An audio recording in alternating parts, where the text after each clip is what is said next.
Well, good morning everyone, and welcome to Tuesday, March 31st, 2020. Yes, it's still in fact March for one more day. But no worries, we're here to bring you the latest news and events in the streaming world like we always are. This is Cord Cutting Today, and I'm Philip Palermo. Now, as a quick reminder, all the stories we're going to talk about today are included down below in the video description, so feel free to check those out on our site, cordcuttersnews.com. And if you like what we're doing here and you want to support us, we'd certainly appreciate it if you click the like and subscribe buttons down somewhere over here or there, somewhere around there. And if you want to be notified whenever we publish new content on the channel, please click the bell icon as well. Now, with all that out of the way, let's jump straight into the news, shall we? First up, we have the Electronic Frontier Foundation, the EFF, joining forces with the group behind Locast in a fight for streaming local channels.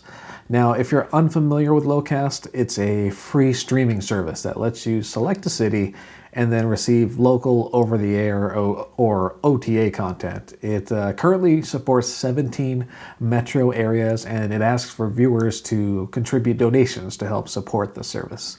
Last year, some of the big-name local channel providers like ABC, CBS, NBC, and Fox all filed suit against Locast, claiming copyright violations. In return, Locast claims local broadcasters are required by law to make their content freely available and accuse the networks of antitrust violations. And the fight takes on a new dimension now that the EFF has stepped in as co-counsel. The group's made a name for itself in copyright abuse cases and will definitely be keeping an eye on things as they develop. In the meantime, have you tried out Locast? If you have, what did you think of the service? Feel free to comment down below to let us know. Next, we've got a post on some affordable ways to add some free over-the-air channels to your lineup. We all know more and more of us are staying in our homes right now, and adding some OTA content makes a whole lot of sense, whether you're looking to supplement your streaming services with more options, or you're looking to cut costs, or you just want more access to local programming, including news and alerts. So on our site, cordcuttersnews.com, we've wrangled up a few options that all should be less than $100. There's a selection of indoor and outdoor options mentioned in there that should offer up a good variety depending on where you're located. Some of you might be just fine with a small, discrete indoor antenna, while others might require a more substantial outdoor setup.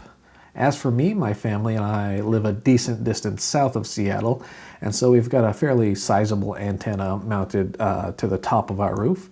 And with that, we're able to get most of the local channels that should be available to us. That gets us access to, of course, local news and stuff like Seahawks games whenever we get back to safely playing live sports again. So if you want to check out our suggestions, you'll find a link to that down below in our video description. Speaking of staying at home, we know parents and educators have certainly struggled to keep kids engaged and involved in learning with so many students staying home from school right now. My wife, for example, is a former special education teacher, so she's been helping her sister come up with lessons and techniques for her sister's kids at home. But of course, not everyone has an amazing veteran educator to help craft personalized lessons for them. To that end, we have YouTube and Google, who have both launched some initiatives aimed at helping students continue their education at home. At YouTube, they've launched what's called Learn at Home, which provides supplemental help to regular school lessons. The groups also partner with Khan Academy to offer lessons and routine schedules that are tailored to various age groups and grade levels. Of course, parents can modify those resources to find out what works best for their homes. Meanwhile, Google's Teach from Home offers lessons for educators on how to leverage the company's remote communications tools for online learning and teaching. They've added new controls to the app Hangouts Meet, including the ability to record lessons and have up to 250 people dial in. To learn more, check out our full post linked down below. Next, we're sticking with YouTube.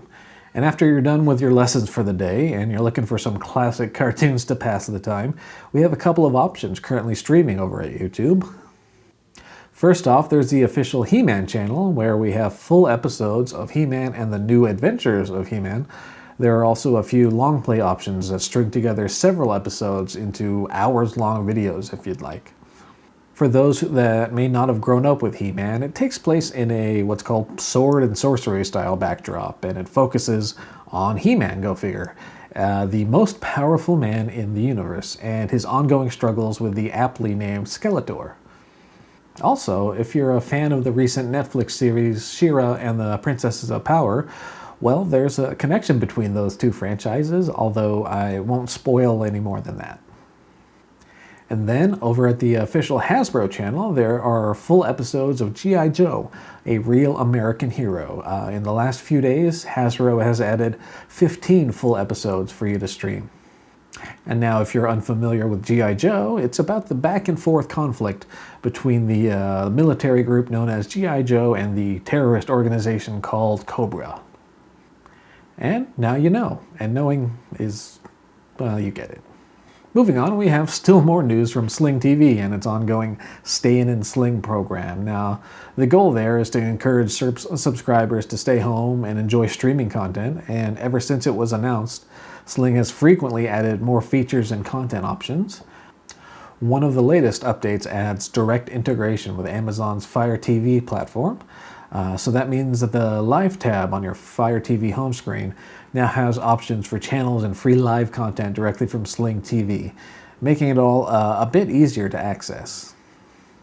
The update rolls out this week, and if you have a Fire TV, keep an eye out. If you'd rather use a more traditional layout, Fire TV's channel guide also integrates Sling's live content. All you have to do there is select the channel guide and then the options ribbon at the bottom. We've got more details, including how new users can sign up and access Sling's free content, in Jess's post over at cordcuttersnews.com. And finally, let's all just address the tiger in the room, shall we? If you spent really any time on social media these past few days, you've probably heard of something called Tiger King, and maybe you've even heard folks talking about someone named Carol and wondered what that's all about.